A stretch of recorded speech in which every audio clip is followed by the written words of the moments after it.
iPhone එක Apple පරිගණක කියන්නේ මේ වෙනකොට ලෝකේ ජනප්‍රියම තාක්ෂණික උපාංග බවට පත් වෙලා තියෙනවා.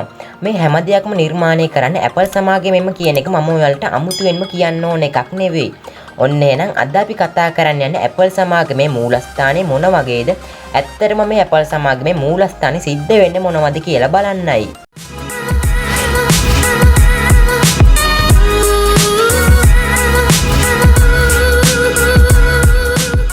1975 දී ස්ටීව් ජොබ්ස් විසින් තමන්ගේ ගෙදර ගරාජ් එකේ තමයි Apple සමාගම ආරම්භ කරන්නේ. ඒක අමුතු විදිය Apple පරිගණකයකට මුල් ආරම්භයක් විදියටයි එයා මේක පටන් ගන්නෙ. ඒක අද වෙනකොට කැලිෆෝනියා වල පාක් කරලා තියෙන ස්පේස්ෂිප් එකක් වගේ. ලෝකයේ අමුතුම අයිකොනික් ඩිසයින් එකක් එක්ක තියෙන බිල්ඩින් එකක් බවට පත් වෙලා තියෙනවා. මේකට අපි කියන්නේ Apple Park එක කියලා. ඒ වගේ මේක අක්කර 177ක් පුරාවටම විසිරීලා ගිහින් තියෙනවා. මේක දිහා බලනකොට ඔයාලට පේනවා ඇති මේකේ තියෙන ෆියුචරිස්ටික් ඩිසයින් එක. එහෙම නැත්නම් ෆියුචරිස්ටික් ලුක් එක. ඒ වගේම Apple සමාගමේ තමන්ගේ තාක්ෂණික උපාංග වලට තමන් මේ විකුණන නිර්මාණය කරන උපාංග වලට යොදන විදියම මාන්සියක් දක්වලා ඒ වගේම ආකල්ප ඇතිව තමයි මේ බිල්ඩින් එක ඩිසයින් කරලා තියෙන්නේ. 2008 දී තමයි ස්ටීව් ජොබ්ස් විසින් අනවුන්ස් කරන්නේ අපි මෙන්න මේ විදිහේ බිල්ඩින් එකක් Apple Park එක නිර්මාණය කරන්න ලෑස්ති වෙලා තියෙන Apple මූලස්ථානයේ විදියට කියලා. ඉතින් අවුරුදු 8ක් විතර යනවා මේක සම්පූර්ණයෙන්ම ඩිසයින් කරන්න. මේක ප්ලෑන් කරන්න. ඊළඟට මේකේ අවසාන භාගයට යොමු වෙනකොට 2014 වගේ වෙනවා. ඒ කියන්නේ 2017 මේ මෑතකදී තමයි මේ Apple සමාගමේ සියලුම සේවක සේවිකාවන් මේ මූලස්ථානයට එන්නේ. ඒ වගේම මේ ඩිසයින් එක දිහා බලනකොට ඔයාලට පේනවා ඇති මම කලින් කිව්වා වගේ Apple කොහොමද මේ ඩිසයින් එක ගැන හිතන්නේ. Apple කොහොමද මේ ෆියුචර් ටෙක්නොලොජිස් ගැන හිතන්නේ. ඒ වගේම Apple කොහොමද මේ අනික් දේවල් වලින් වෙනස් වෙලා යුනික් වෙලා අලුත් විදියට හිතලා දේවල් නිර්මාණය කරන්න කියන එක Apple Vision එකක් එක්කම මිනිසුන්ගේ ඔළුව වලට යන විදියට තමයි මේක සම්පූර්ණයෙන්ම ඩිසයින් කරලා තියෙන්නේ. ඇත්තටම මේක ඇස්ලිමේට් කරලා තියෙන්නේ ඩොලර් බිලියන භාගයක් විතර වියදමක් යයි කියලා. නමුත් මේ ඒරියා එක මේ ඉඩම ක්‍රොස් වෙලා තියෙන ඩොලර් මිලියන 160ක් විතර. එතනින්ම මේගොල්ලෝ මුලින් ඇස්ලිමේට් කරපු ගානට වඩා වැඩි ප්‍රමාණයක් මේකට එකතු වෙලා තියෙනවා. දැන් අපි කතා කරේ ස්ටීව් ජොබ්ස් විසින් තමන්ගේ ගෙදර ගරාජය ආරම්භ කරපු Apple සමාගම මේ වෙනකොට ලෝකයේ අංක 1 සමාගමක් බවට පත් වෙන තමන්ගේ මූලස්ථානය ප්ලෑන් කරේ කොහොමද කියලා. ඇත්තටම මොකද්ද මේ Apple Park එක කියලා කියන්නේ? මේක ඇතුලේ මොනවද තියෙන්නේ? මේක ඇතුලේ මොනවද සිද්ධ වෙන්නේ කියලා බලන්න තමයි අපි දැන් ලෑස්ති වෙන්නේ. Apple Park එකේ සම්පූර්ණ ස්ට්‍රක්චර් එක ගත්තොත් ඒකේ බිල්ඩින් කිහිපයක් තියෙනවා. ඒ වගේම මේකේ වැඩිපුර අවධානයක් යොමු කරලා තියෙන්නේ මේ පාක් එකේ 80%කටත් වඩා ග්‍රීන් ප්ලේස් එකක්. එහෙම නැත්නම් ගස් කොළන් වලින් ආරක්ෂා වෙලා තියෙන්න ඕනි කියන එකට. මේකෙදි මේ Apple Park එකේ බිල්ඩින්ස් වල කරන තියෙන දේවල් වගේම ස්වභාව ධර්මයටත් මූලිකත්වයක් දෙන්න මේගොල්ලෝ අමතක කරේ නෑ. ඒ වගේම මේක පුරාවටම ඉඩෝරයට ඔරොත්තු දෙන ඒ වගේම පහසුවෙන් නැවෙන සුළු ගස් 9000කටත් වැඩි ප්‍රමාණයක් තියෙන බවයි සඳහන් වෙන්නේ. මෙතනදී විශේෂ වෙනවා චෙරි, ඔලිව් සහ විවිධ වර්ගයේ ඇපල් ගස් මෙතන තියෙනවා කියලා තමයි සඳහන් වෙන්නේ. නේචර් එක ගැන ස්වභාව ධර්මය ගැන විතරක් නෙමෙයි. Apple සමාගමේ ඇතුලේ වැඩ කරන කට්ටියක සෞඛ්‍ය තත්ත්වය ගැනත් Apple සමාගම ගොඩක් හිතනවා.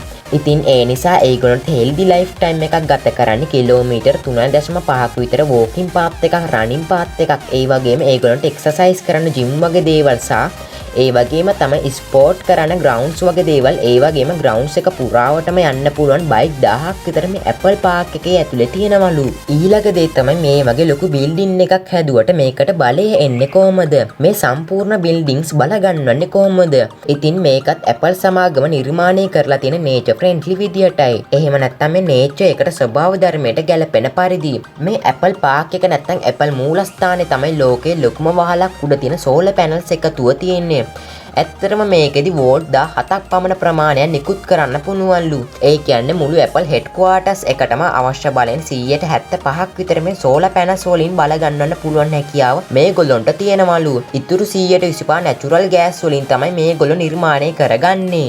මේ බලය වගේම තමයි මේ වගේ රටවල් වල තියෙන බිල්ඩින් සීතල කරන්න සිද්ධ වෙනවා.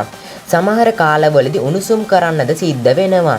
ඉතින් මේකටත් මේගොල්ලන්ට විශාල බලයක් වැය කරන්න සිද්ධ වෙනවා. ඒ නිසා තමයි Apple සමාගමේ බිල්ඩින් නිර්මාණය කරනකොටම ස්වභාවික වාතාශ්‍රය මේක හරහා යන සිස්ටම් එකක් මේගොල්ලෝ නිර්මාණය කරලා තියෙන්නේ. මේගොල්ලෝ නිර්මාණය කරලා තියෙන විදියට වසරේ මාස 9ම මේගොල්ලන්ට කෘත්‍රිමව මේගොල්ලන්ට සිසිල් කරගන්න හෝ උණුසුම් කරගන්න අවශ්‍ය නැහැ. Apple Park එකේ තියෙන මේ විශාල ස්පේස් ෂිප් එකක් වගේ තියෙන මේ බිල්ඩින් එක ගත්තාම වර්ග අඩි මිලියන 2ක ඔෆිස් ඒරියාස් තියෙනවලු. ඒ වගේම 12000කටත් වඩා වැඩ කරන්න පුළුවන් ස්ටාෆ් එකකුත් මෙහි තියෙනවලු. ඒ වගේම මේ බිල්ඩින් එක නිර්මාණය කරන්න වැඩිපුරම පාවිච්චි කරලා තියෙන ග්ලාස් එහෙම නැත්නම් වීදුරු වගේ දේවල්. ඒ වගේම ලෝකෙ ලොකුම කව් ග්ලාස් වෝල් එක හිමි වෙන්නේත් මේ Apple සමාගමේ තියෙන Apple Park එකේ තියෙන මේ බිල්ඩින් එකටම තමයි. මේකට 8000ක විතර අඩි 45කටත් වඩා වැඩි කව් ග්ලාස් පාවිච්චි කරලා තියෙනවලු. ඒ වගේම මේ වෝල් එකට පොඩි ග්ලාසස් 3000කටත් වඩා යොදලා තියෙනවලු. ඒ වගේම මේ බිල්ඩින් එක ඇතුළත එළිය කරන්නත් මේගොල්ලෝ පාවිච්චි කරන්නේ natural sunlight. එහෙම නැත්නම් ස්වභාවික හිරු එළියලු. ඒ වගේම අවශ්‍ය වෙලාවට පාවිච්චි කරන low energy LED බලු මේගොල්ලෝ යොදලා තියෙනවලු.